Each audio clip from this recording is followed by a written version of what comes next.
Meu nome é Paige Mercer e tenho 31 anos. Faz 19 anos que meus pais saíram de um posto de gasolina a 130 quilômetros de casa e me deixaram embaixo daquelas luzes fluorescentes. Só porque eu tinha 12 anos e tive a audácia de falar a verdade em público.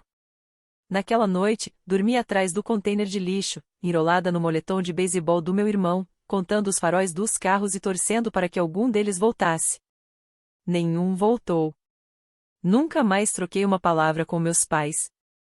Nem telefonemas, nem feriados em família, nem sequer um cartão postal em 19 anos.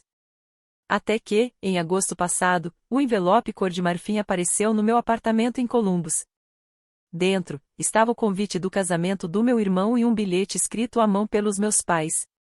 Uma única frase que fez minhas mãos tremerem em cima da minha própria mesa de jantar. Mas o que eles não sabiam quando enviaram aquele envelope era o que eu descobriria na semana antes do casamento, e o que eu faria quando meu pai levantasse o brinde na frente de 200 convidados. Minha família ainda não se recuperou disso. Era uma terça-feira quando o envelope chegou.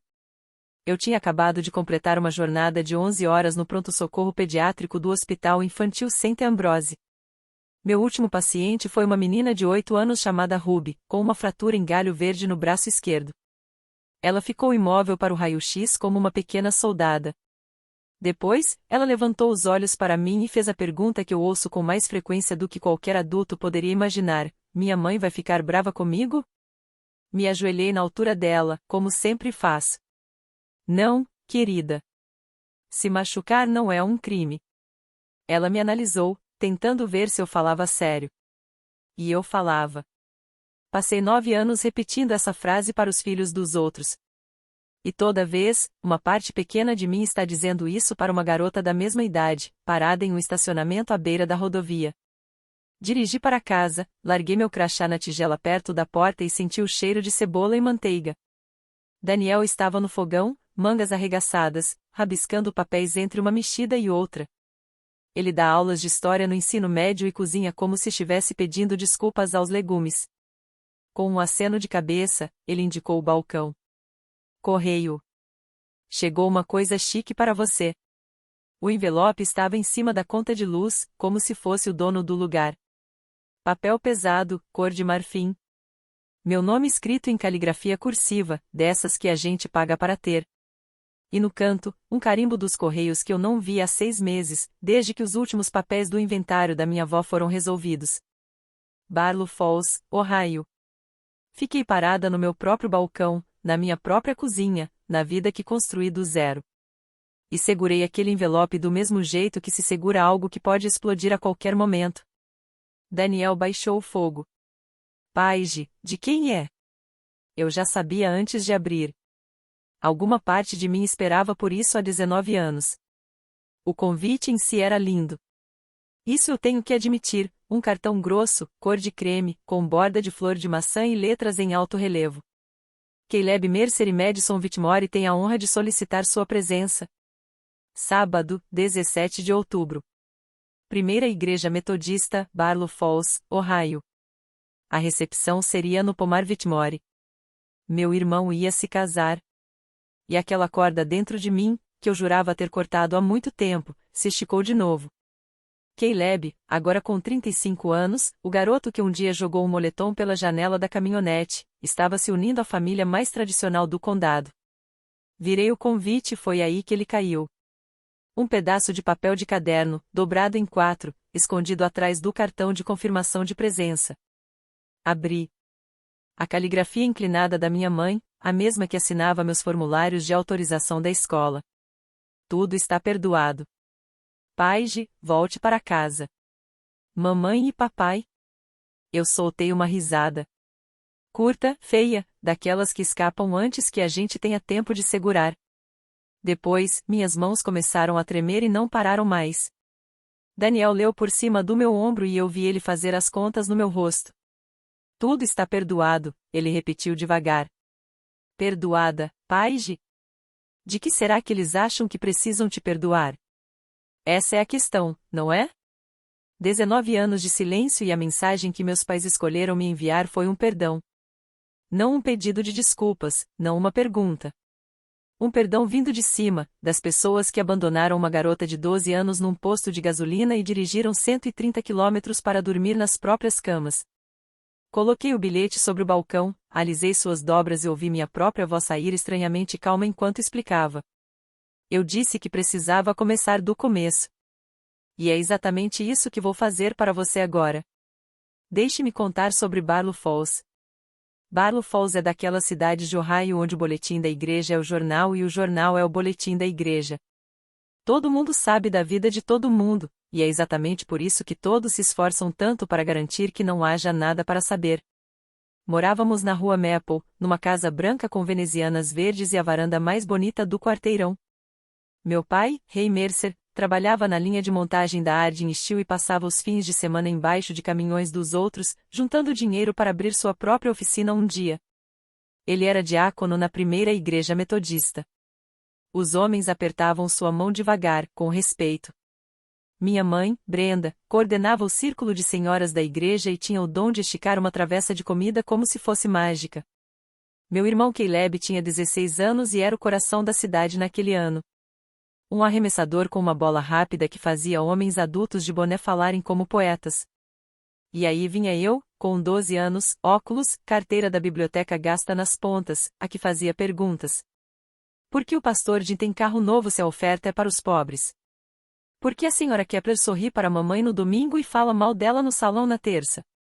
Minha mãe tinha uma única resposta para tudo. Dada à mesa de jantar com um olhar que passava até camisa. Assuntos de família não se contam. Esse era o primeiro mandamento na rua Maple. Não era sobre mentir, era sobre contar. Você podia estar falido, podia estar furioso, podia estar se desfazendo como uma estrada de terra em março, e tudo bem, contanto que a varanda continuasse pintada. Nossa casa era a mais bonita da rua. Também era a mais silenciosa. Levei anos para entender que esses dois fatos estavam ligados. Na primavera em que eu tinha 12 anos, a Harding Steel mandou embora um terço do pessoal do chão de fábrica, e o nome do meu pai estava na lista. Hoje eu entendo que aquilo quebrou alguma coisa dentro dele. Na época, tudo o que eu sabia era o que via. Ele ainda acordava às 5 da manhã. Ainda vestia o macacão, ainda preparava a marmita, ainda saía de ré da garagem no mesmo horário todos os dias. Para onde ele ia o dia inteiro, eu não saberia dizer. A boca da minha mãe foi se afinando. O telefone era atendido no primeiro toque, como se ela estivesse competindo com alguém.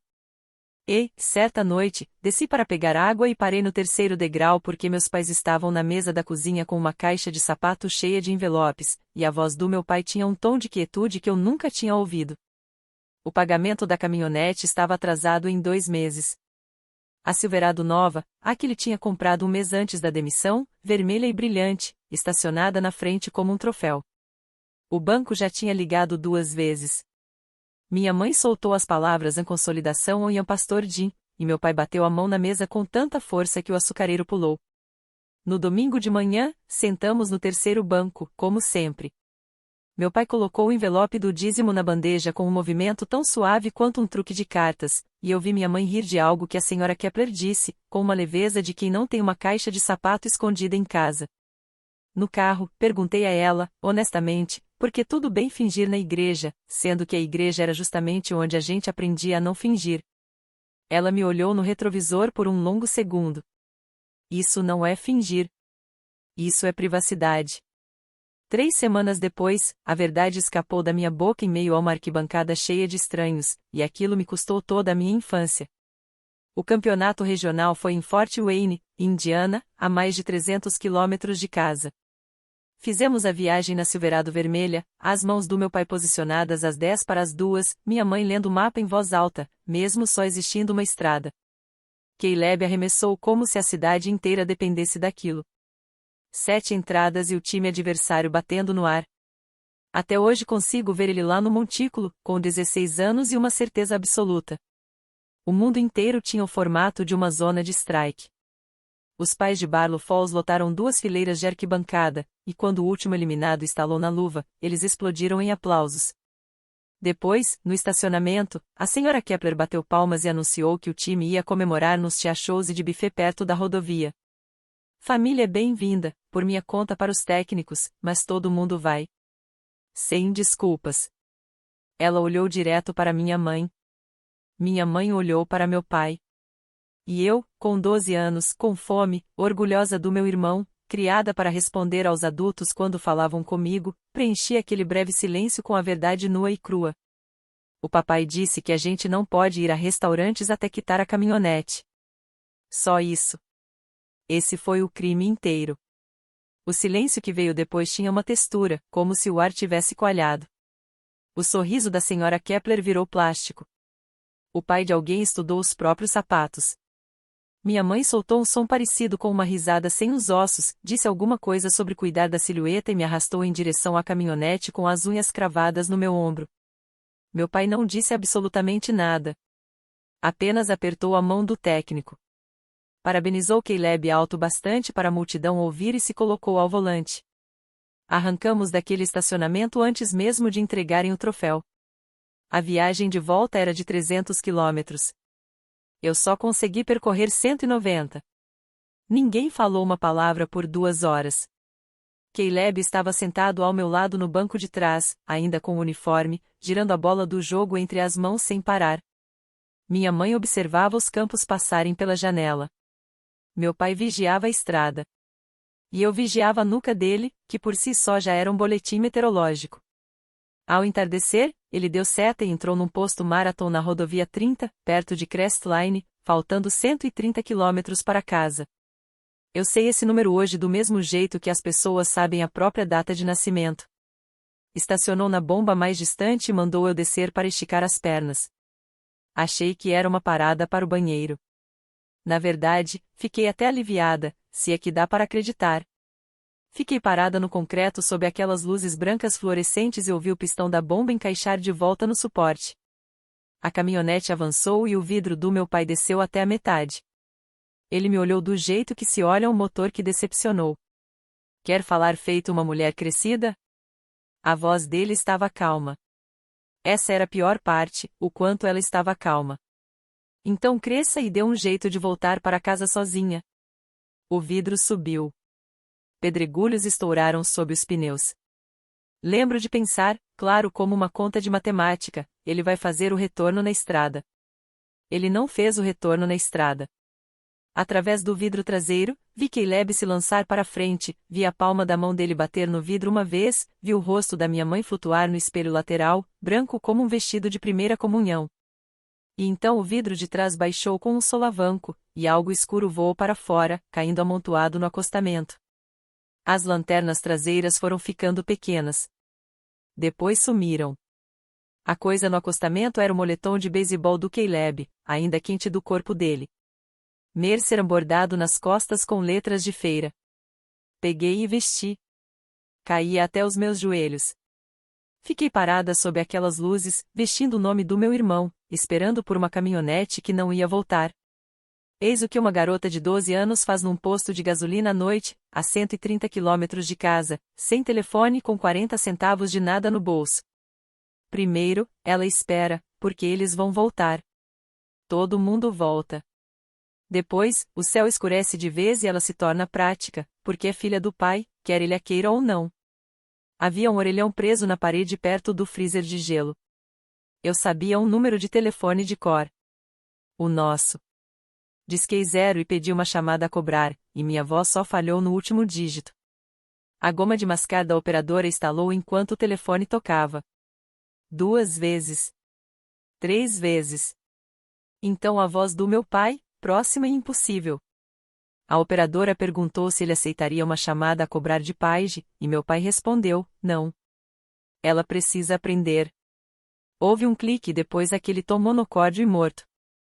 E quero que você saiba que fiquei ali segurando o fone por um longo tempo, como se ele pudesse mudar de ideia. Não tentei pedir carona. Meninas de 12 anos que entram em carros de estranhos à noite viram um tipo diferente de história. E mesmo naquela noite, eu já sabia disso. Em vez disso, dei 2 voltas no prédio como uma pequena inspetora e encontrei o lugar que meu corpo ainda lembra, o vão atrás do container de lixo no muro leste, protegido do vento, com uma visão limpa das bombas iluminadas. Sentei numa caixa de papelão amassada, vestindo o moletom do meu irmão, com os joelhos enfiados dentro do tecido, e fiquei contando caminhões para não dormir. 51. Cada vez que um par de faróis diminuía a velocidade, meu peito se levantava. Mas o caminhão abastecia e ia embora, e eu recomeçava a contagem.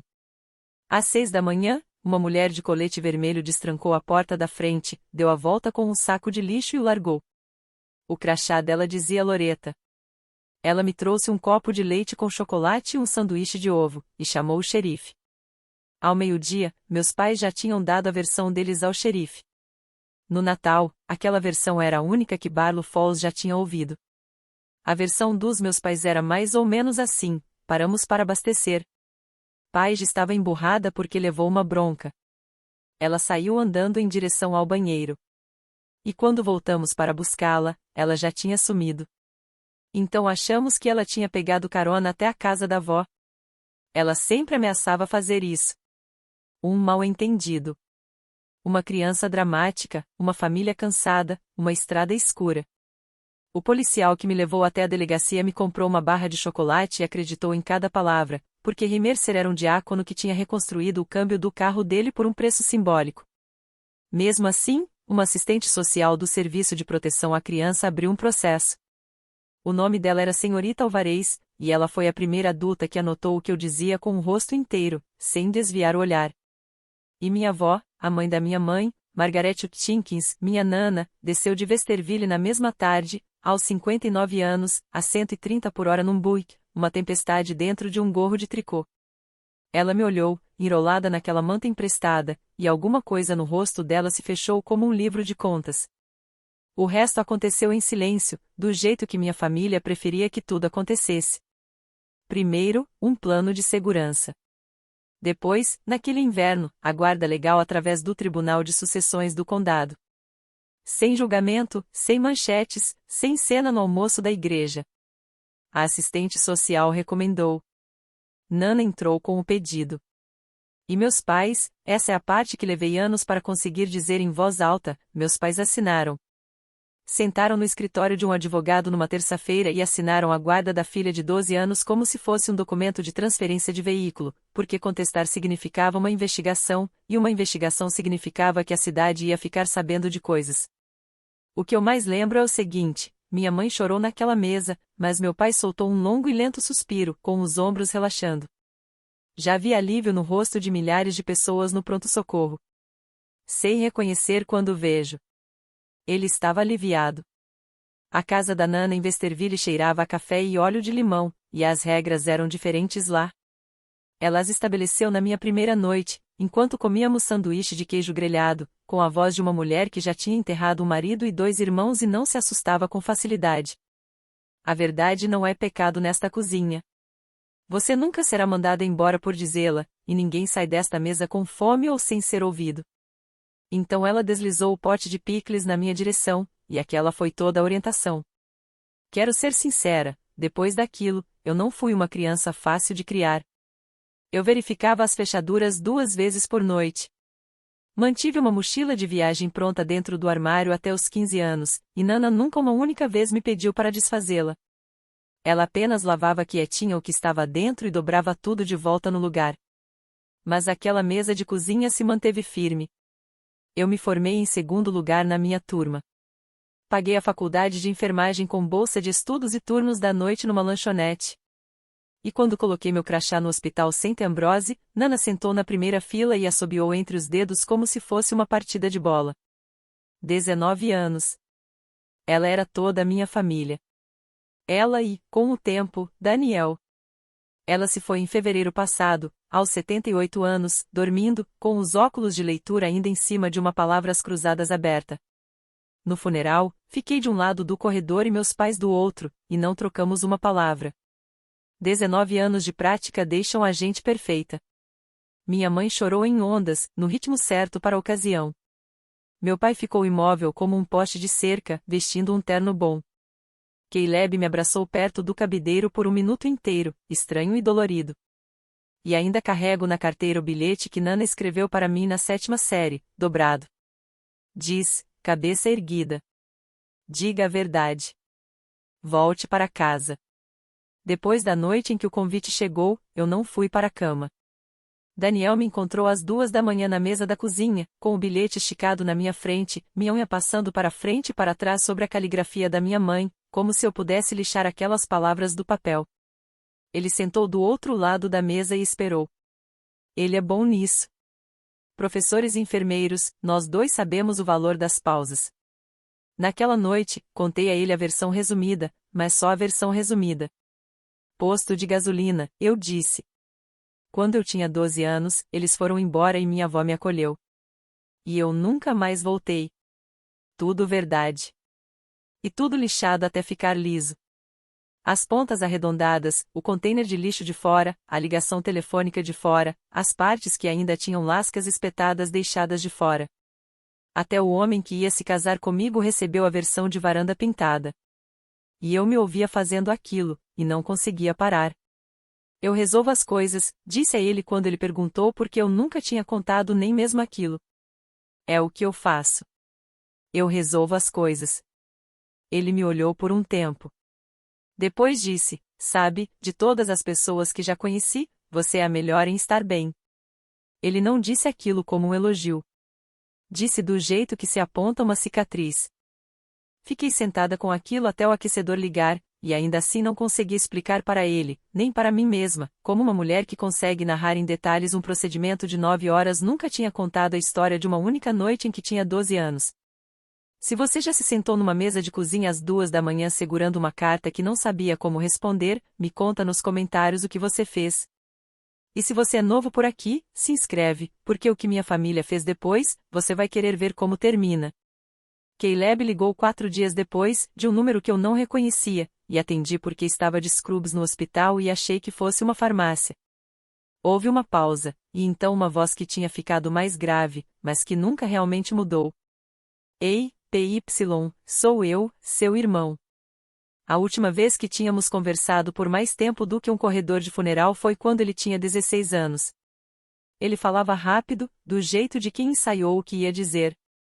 Sabia que o convite tinha sido um baque. Queria ter ligado há anos, mas nunca achou que fosse da conta dele, e pediu desculpas. Depois parou de se desculpar por coisas e foi direto ao ponto. É o meu único casamento, Paige. Quero minha irmã lá. Não importa o que esteja rolando entre todo mundo. Quero você naquela sala. E eu estava indo bem, sinceramente, até ele tentar me tranquilizar.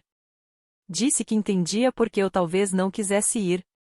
Disse, e dava para perceber o cuidado na voz dele, sei que as coisas foram difíceis naquela época.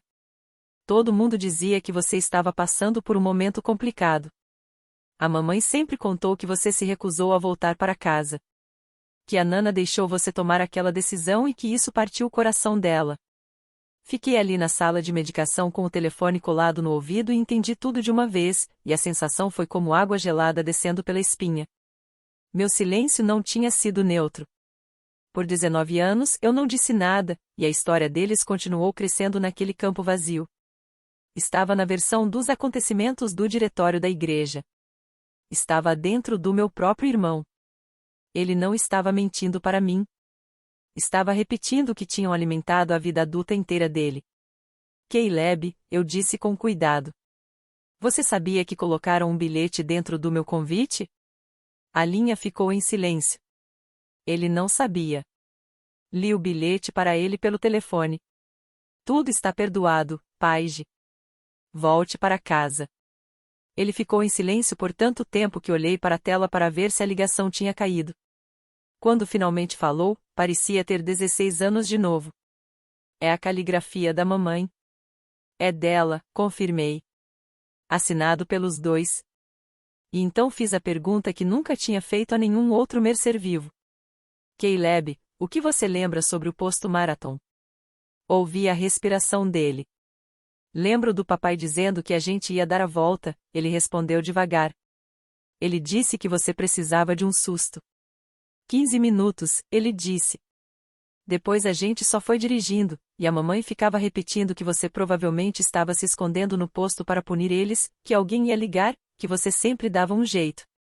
Quando a Nana te acolheu, eles me disseram que foi escolha sua, que você preferiu ficar com ela.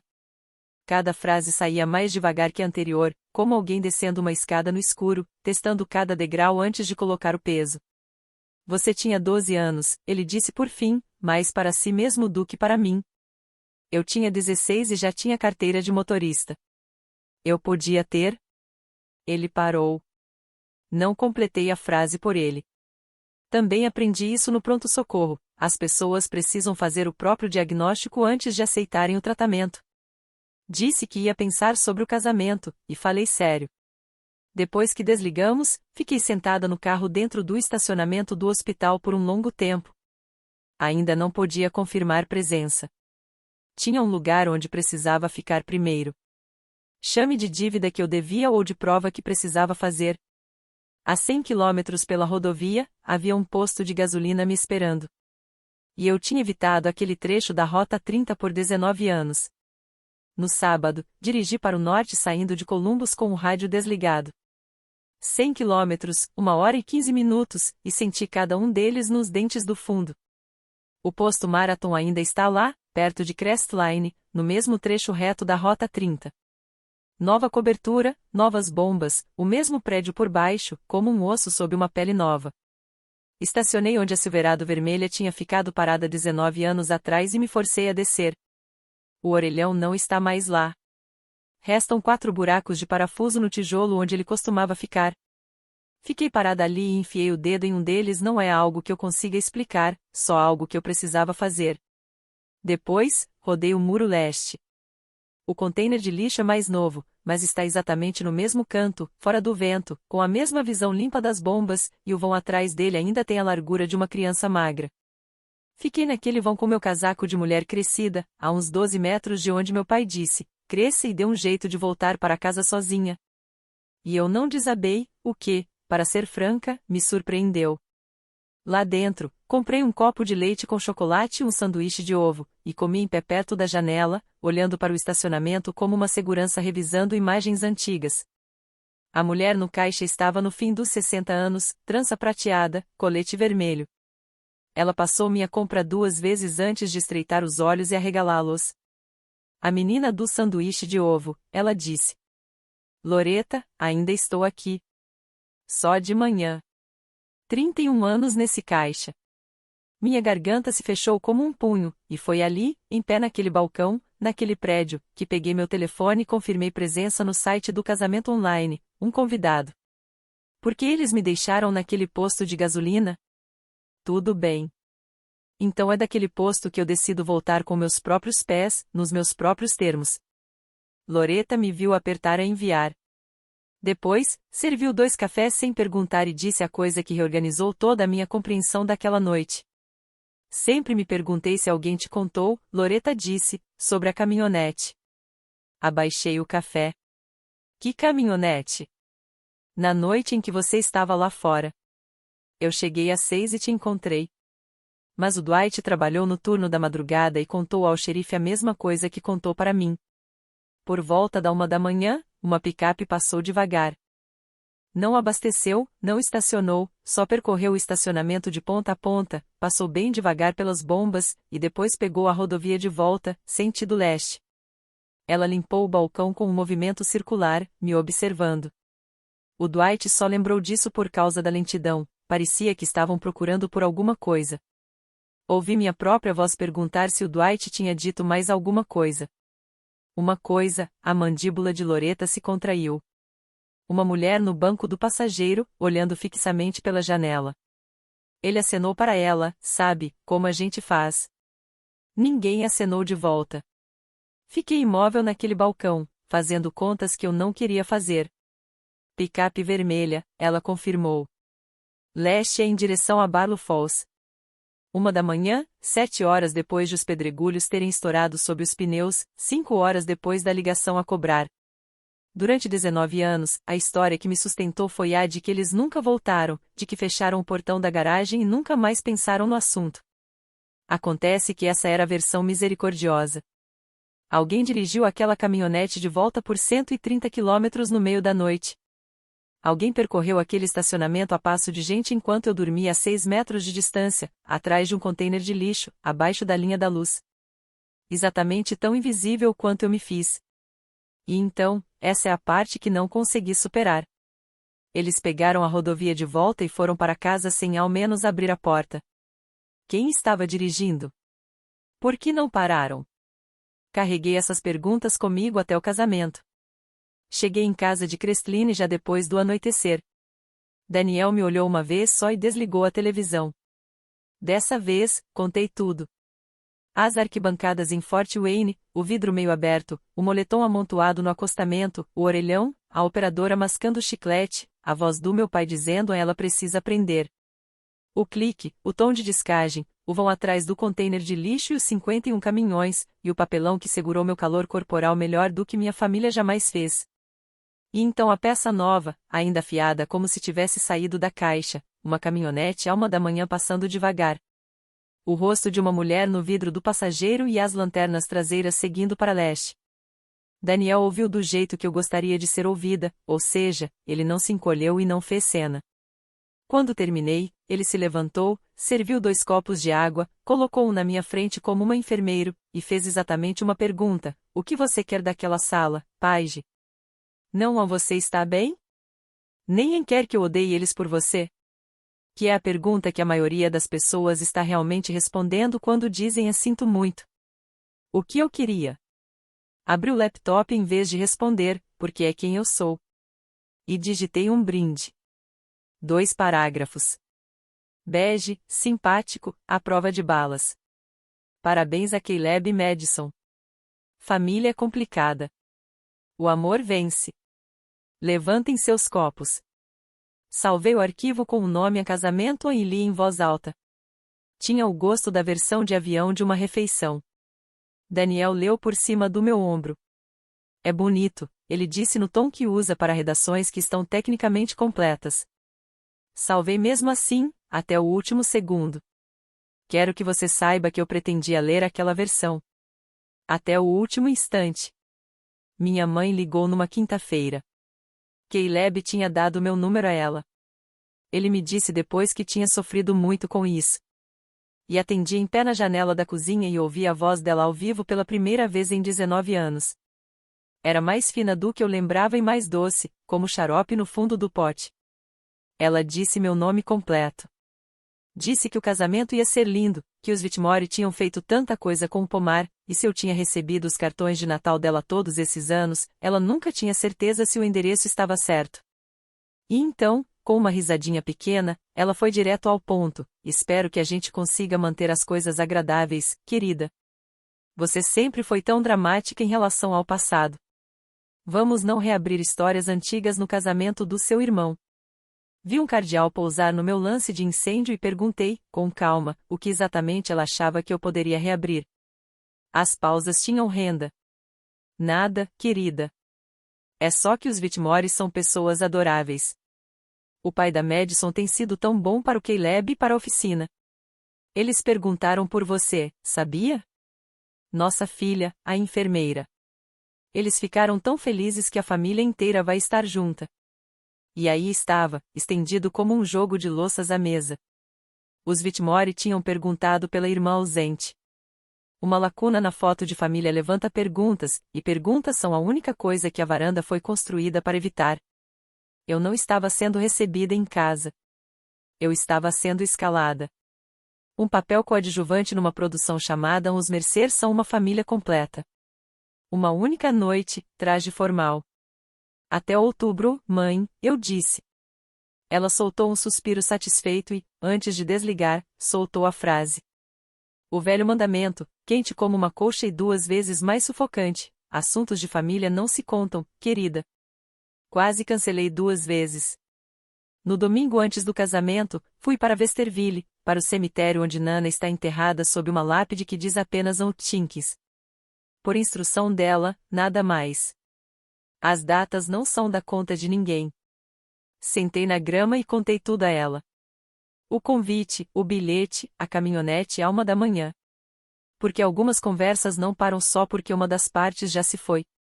Depois, entrei na casa dela, que agora está cheia de caixas pela metade, e abri o baú de cedro no quarto dos fundos, procurando a toalha de mesa bonita. Estava lá, mas estava em cima de outra coisa. Um saco plástico de armazenamento, lacrado, etiquetado com as letras maiúsculas de Nana, página 12, roupas velhas, guardar. Dentro estava o moletom de beisebol do Caleb. Ela tinha lavado, lembro de ter colocado na máquina dela naquela primeira semana. E aparentemente ela o guardou por 19 anos, dobrado como uma bandeira. Mercer nas costas com letras de ferro rachadas. Ainda cabia sobre o meu casaco, essa é a questão. Sentei no chão do quarto da minha avó morta, vestindo o moletom do meu irmão, e entendi por que ela o guardou. Foi a única coisa que saiu daquela caminhonete para mim. Uma pessoa naquela família, com 16 anos e voto vencido, jogou para mim o próprio calor na saída. Evidência, Nana teria chamado. Ela guardou a prova de que um deles tinha me amado, mesmo de forma desajeitada, mesmo através de uma janela. Voltei para casa com ele no banco do passageiro, como um copiloto. Se alguém da sua família já reescreveu uma história que você pagou o preço, digita a palavra minha nos comentários. Eu leio todos. E fica comigo, porque a próxima parada é Barlow Falls, e o jantar do ensaio é onde a foto perfeita deles começou a rachar. Barlow Falls, 19 anos depois, é uma cidade vestindo a mesma roupa, um posto novo na Ponta Norte, a mesma faixa na rua principal parabenizando o time de beisebol, o mesmo letreiro na frente da primeira igreja metodista, que naquela semana dizia, o amor tudo suporta. Entrei na cidade na sexta-feira do jantar do ensaio, 2 horas de viagem saindo de Columbus com a mão de Daniel sobre a minha no câmbio, e me forcei a passar pela rua Maple exatamente uma vez, a 40 km/h. Casa branca, venezianas verdes, a varanda, recém-pintada. Não reduzi a velocidade. Fizemos o check-in no Pinner's Motel e, às 6, entrei no Grange Hall, onde as famílias Mercer e Whitmore estavam se fundindo sobre carne de porco desfiada e bolo de chapa. Minha mãe me viu primeiro. Vi acontecer o congelamento, o recálculo e, então, a performance subindo nela como água num copo. Paige, braços abertos, voz projetada para a plateia. Nossa Paige, a enfermeira. Ela atravessou o salão inteiro para me abraçar, e eu fiquei naquele abraço como um cabideiro, contando os rostos, nos observando por cima do ombro dela, o que, claro, era o objetivo do abraço. 19 anos e meu primeiro abraço da minha mãe veio com plateia e iluminação de palco. Meu pai seguiu no ritmo de um diácono. De perto, ele estava menor, mais grisalho, ainda engomado e penteado como um homem esperando uma inspeção. Não me abraçou. Estendeu a mão e eu apertei, e foi exatamente como fechar negócio num carro usado. Bom que você veio, ele disse. Esse foi o discurso inteiro. Os olhos da minha mãe já estavam úmidos, e eu notei e aprendi a registrar essas coisas, que as lágrimas tinham chegado precisamente no momento em que os Whitmore entraram no campo de visão. O jantar foi em mesas compridas, toalhas xadrez, e a mitologia da minha família sendo encenada ao vivo para uma plateia de Whitmore. Sentei em frente a Madison, que acabou sendo fácil de gostar, olhar vivo, calorosa, o tipo de noiva que aprende o nome de todo mundo que serve o chá. Os pais dela presidiam a cabeceira da mesa, dinheiro de pomar e boas maneiras, e meu pai se dirigia a eles do mesmo jeito que costumava se dirigir ao banco.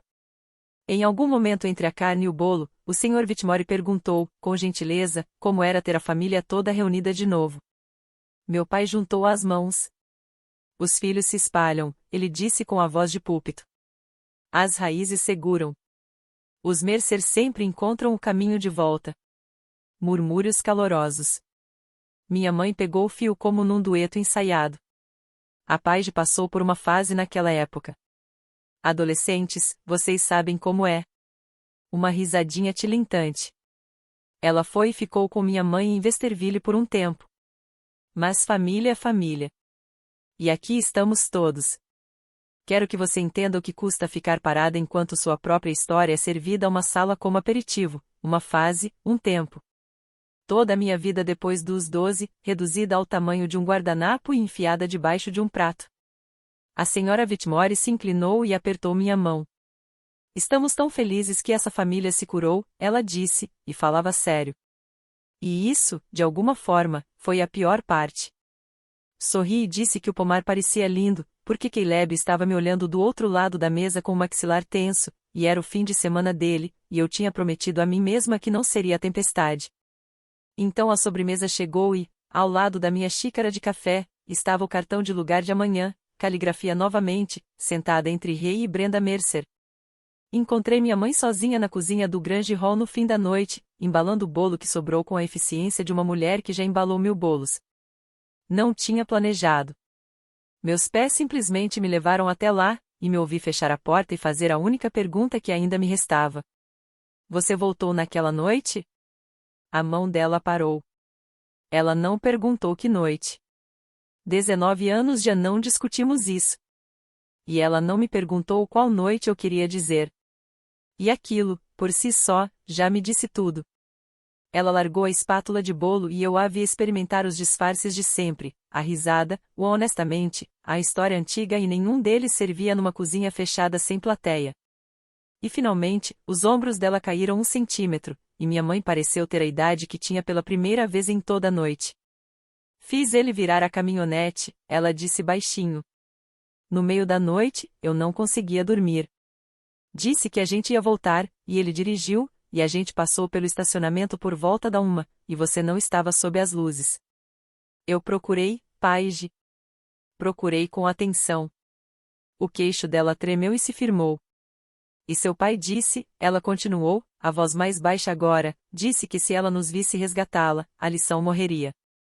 Disse que você tinha encontrado algum lugar quente. Que o atendente certamente já tinha chamado alguém.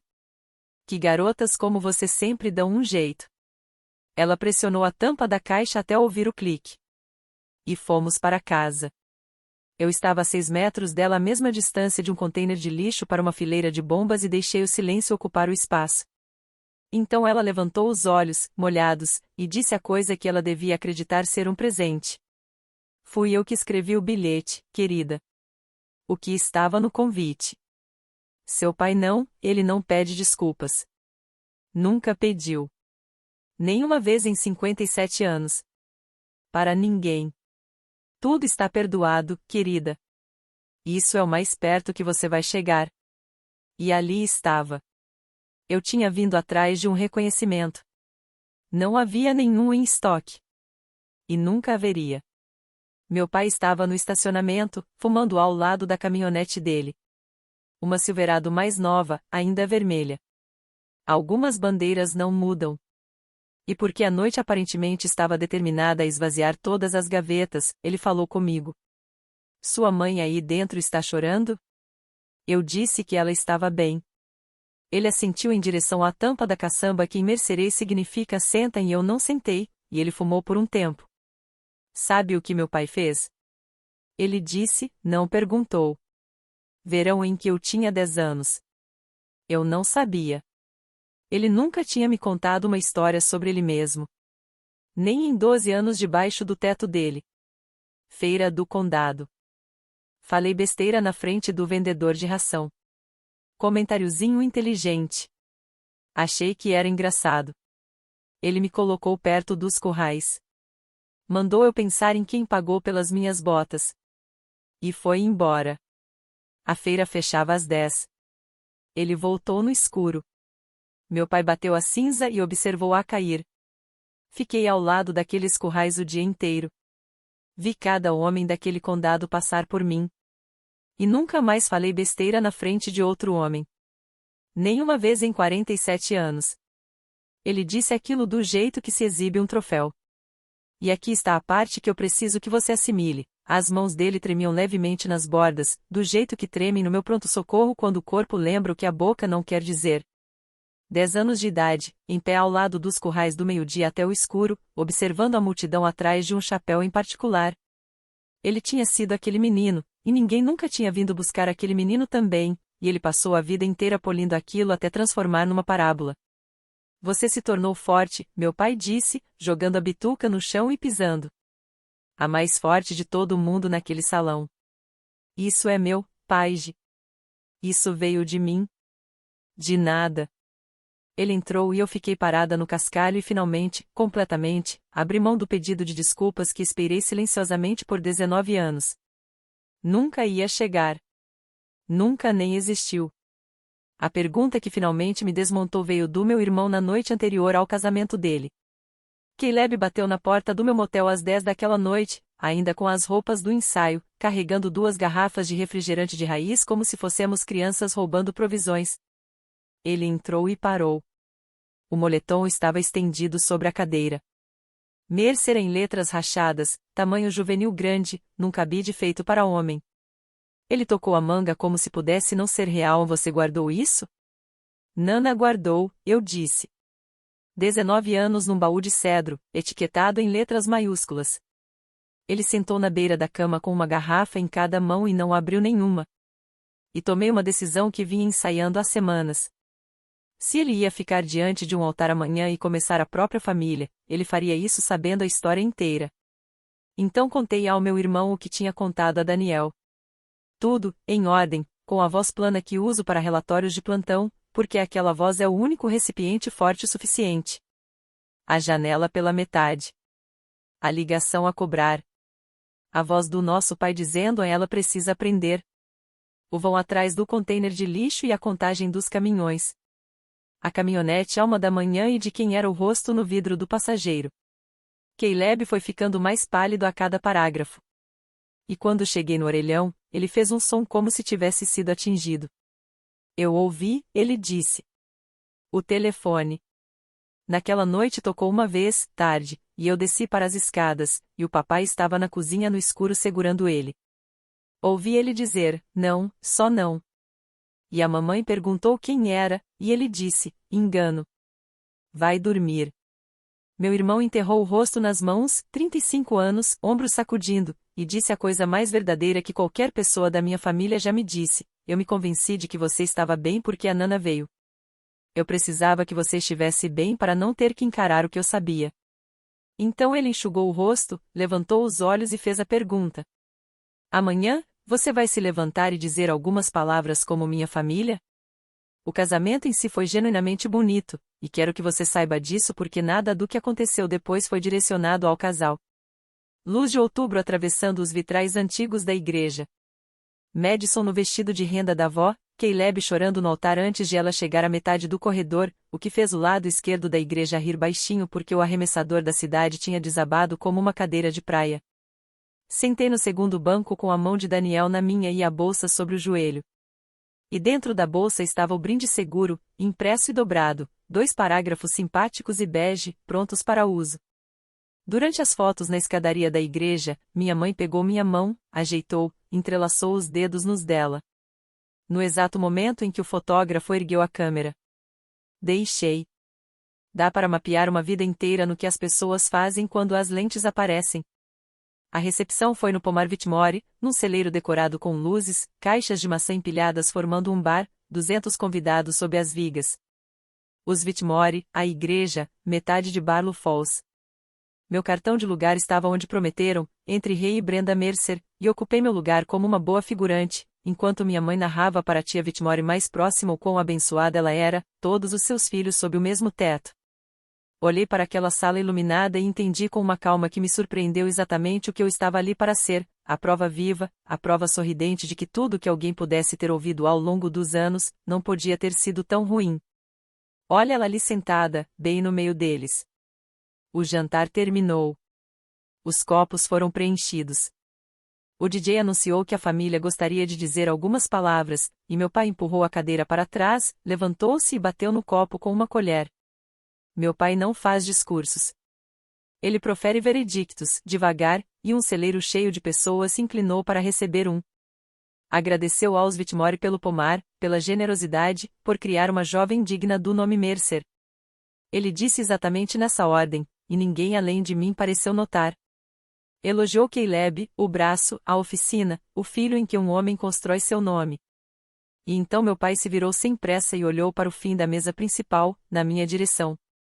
E eu sabia o que vinha, do mesmo jeito que se sabe uma tempestade pela cor do céu. Toda família, ele disse, enfrenta tempestades. Toda safra tem um ano ruim. Acenos lentos na penumbra. Nossa filha Paige. E 200 rostos se viraram para mim, se afastou de nós por um tempo. Seguiu seu próprio caminho.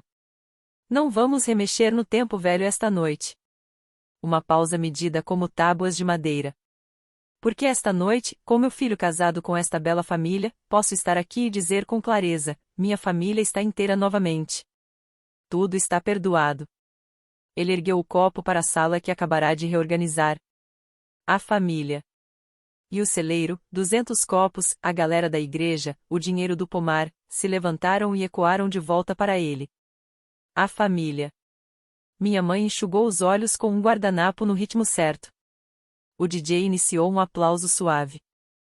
Eu estava sentada entre meus pais, com as mãos no colo, vendo meu pai aceitar a admiração da sala por me perdoar publicamente, calorosamente, na frente exatamente das pessoas cujas perguntas tinham me rendido o convite pelo crime de ter sido abandonada num posto de gasolina quando eu tinha 12 anos.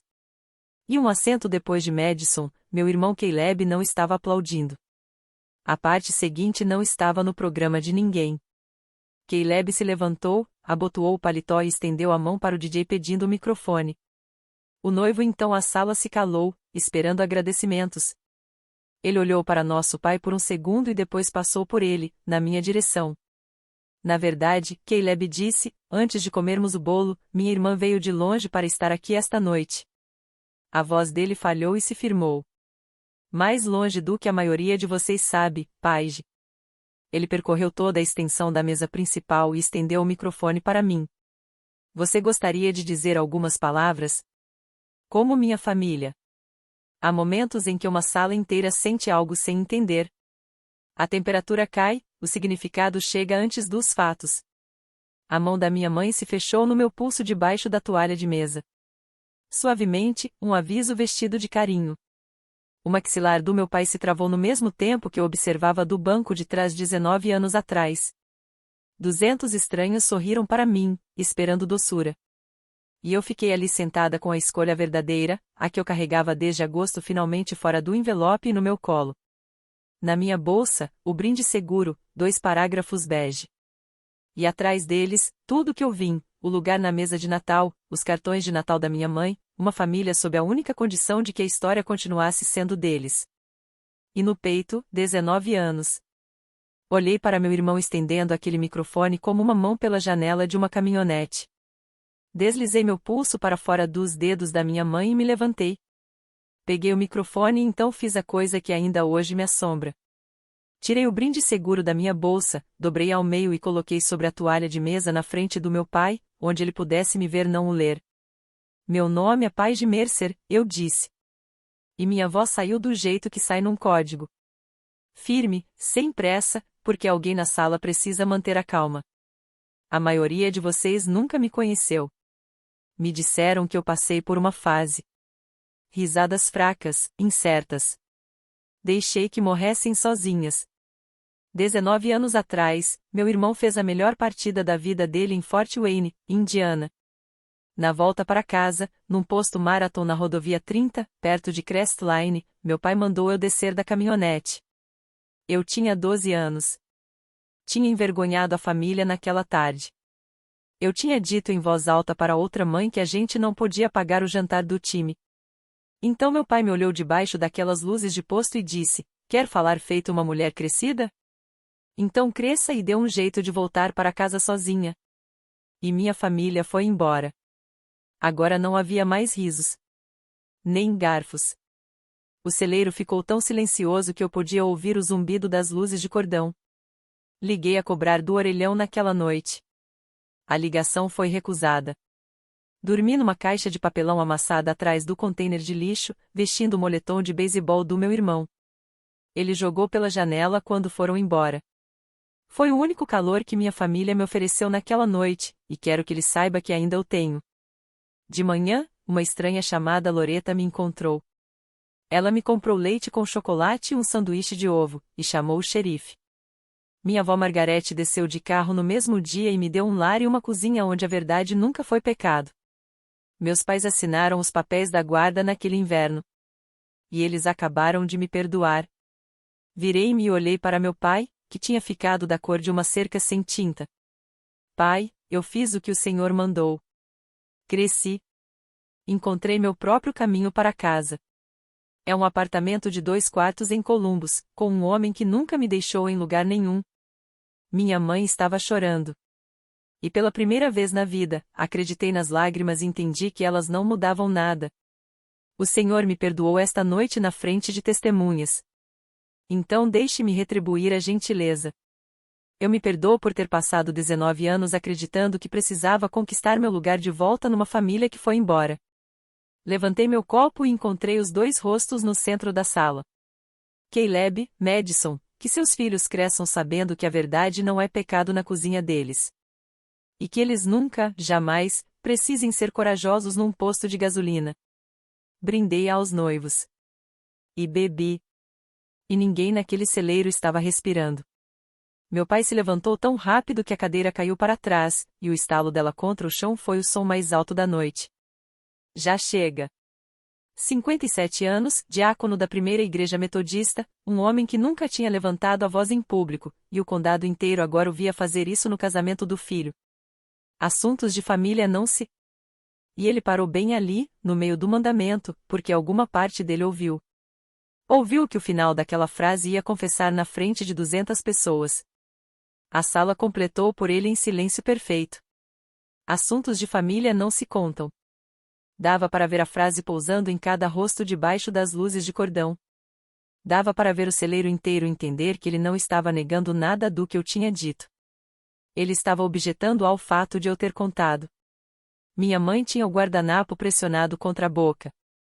O Sr. Whitmore pousou o copo sobre a mesa devagar, deliberadamente, e não o levantou de volta e na terra dos pomares, isso é um veredito com martelo. E então Madison Whitmore Mercer, com uma hora de nome levantou-se em seu vestido de renda da avó, atravessou o salão na frente de todos e colocou os braços em volta de mim. Obrigada, ela disse no meu ouvido. Por mim? Agora sei com o que me casei e o que vou fazer diferente. Caleb veio em seguida, nos envolvendo aos dois, as lágrimas dele escorrendo no meu ombro, à vista de toda a cidade que o viu crescer dourado. Coloquei o microfone de volta na mesa principal, ao lado do brinde dobrado que nunca li. Beijei minha nova cunhada no rosto e saí daquele celeiro para o ar frio de outubro, coluna reta, passos firmes, exatamente do jeito que se sai de uma sala para a qual você finalmente parou de fazer testes. Ela me alcançou no estacionamento de cascalho, entre as caminhonetes estacionadas, os saltos dela cavando pequenos buracos no chão, e a voz quando chegou estava despojada de cada gota de mel. Você destruiu esta família. Minha mãe estava debaixo das luzes de cordão do pomar, com os punhos cerrados ao lado do corpo. 55 anos de aparências controladas se desfazendo pelas costuras. Você me entende, Paige? 36 anos segurando esta família junto, e você chegou e destruiu em 5 minutos. Abri a porta do carro e procurei pela raiva. E eis a estranha misericórdia daquela noite, ela não estava lá. Só havia clareza. Fresca e completa. Como o momento em que a febre quebra. Não, mãe, eu disse. Esta família morreu num posto de gasolina 19 anos atrás. Eu só fui a primeira a comunicar o óbito. Ela ficou parada. Atrás dela, pelas portas do celeiro, eu podia ver o casamento se recompondo, do jeito que os lugares se recompõem. O DJ murmurando, os atendentes se movendo, a mão de Caleb nas costas de Madison. Na minha frente, o rosto da minha mãe fez algo que eu nunca tinha visto. Ficou sem versões. Nenhuma performance veio. Nada veio. Daniel entrou no carro ao meu lado, e arrancamos do estacionamento, passando pelas fileiras de caminhonetes, descendo a estrada do pomar com as caixas de maçã fantasmagóricas nos faróis, e entramos na rodovia estadual em direção ao sul. Em algum lugar depois de Mansfield, vi o odômetro parcial passar de 130 km, e disse em voz alta para o para-brisa escuro, porque 130 km foram um dia a distância exata entre mim e todos que deveriam me amar. Daniel olhou para o lado. Você está bem? Verifiquei honestamente, do jeito que se verifica um pulso. Estou, eu disse, e pela primeira vez em 19 anos, não era uma performance. Nós não paramos. Não vou fingir que as semanas seguintes foram tranquilas. Barlow Falls se dividiu como lenha. Minha tia Carol deixou um recado no celular me informando que eu tinha arruinado um casamento, humilhado duas boas pessoas, e que nananana, de todas as pessoas teria vergonha de mim, o que só me disse que ela nunca tinha sentado à mesa de Nana. Duas primas que eu mal lembrava me mandaram mensagem com a outra versão, eu acredito em você. Uma delas acrescentou, baixinho, que todo mundo sempre se perguntou por que uma garota de 12 anos teria ido morar em Westerville de repente. Meus pais nunca ligaram. Não houve pedido de desculpas, afinal. Nenhum acerto de contas, nenhum final de cinema. O que veio, através do telefone sem fio da família, foi a versão 3.0. A Paige sempre foi problemática desde pequena. Ela se exaltou na recepção. Estamos orando por ela. A varanda se repintando em tempo real. A Paige de antigamente teria discutido ou se consumido com isso. Em vez disso, notei uma coisa numa terça-feira comum de novembro. Estava em pé ao lado da minha caixa de correio, e meu estômago estava calmo. 19 anos me preparando toda vez que um envelope parecia formal demais, e o medo simplesmente tinha arrumado as malas e ido embora, porque a coisa contra a qual eu me preparava tinha finalmente acontecido em voz alta, na frente de todo mundo, e eu ainda estava aqui. Madison mandou um cartão de agradecimento da lua de mel. Ela escreveu: "Você nos deu um começo verdadeiro. A maioria das pessoas só tem o bonito." Caleb me contou o resto. Ele liga todo domingo agora, às 19 horas, regular como um remédio. Algumas ligações são fáceis. Outras são ele lamentando os pais que ele achava que tinha, e eu deixo, porque ninguém me deixou. E numa tarde cinzenta, um envelope almofadado chegou de Crestline, Ohio. Dentro, um cartão postal de um posto Marathon ao pôr do sol. O tipo de cartão que ninguém nunca quis ter. E no verso, nenhuma mensagem. Apenas uma assinatura, Loreta. Está emoldurado na minha cozinha agora, perto da janela onde a luz bate às 6 da manhã. O dia de ação de graças foi na minha casa. 4 cadeiras, um peru levemente queimado, 0 apresentações. Daniel cortou. Madison trouxe os pãezinhos da avó dela e contou histórias sobre Caleb até ele implorar por clemência. Em certo momento, meu irmão abriu minha geladeira procurando molho de cranberry e ficou paralisado, e então começou a rir daquele jeito descontrolado, porque na prateleira de cima, bem no centro, estava um copo de leite com chocolate. Ele se virou com o copo na mão como se fosse uma prova. Toda semana, eu disse a ele, no supermercado. Não sei explicar. Não preciso. Ele o colocou de volta com cuidado, do jeito que se manuseia uma relíquia. O moletom agora mora dobrado na minha estante, entre os livros de enfermagem e os dicionários de palavras cruzadas da Nana, com as letras rachadas viradas para fora. Mercer, meu nome também, afinal. Paguei caro por ele. Perto do fim da noite, Caleb ergueu o copo de cidra e pigarreou 2 vezes antes de conseguir falar. Quando tivermos filhos, ele disse, olhando para mim, eles vão conhecer a tia deles primeiro, antes de qualquer outra versão de qualquer coisa, e vão saber a história inteira na própria cozinha. Madison cobriu a mão dele. Debaixo da mesa, a minha estava firme. Porque eis o que 19 anos e 130 quilômetros finalmente me ensinaram: lar nunca foi a casa para a qual me mandaram voltar.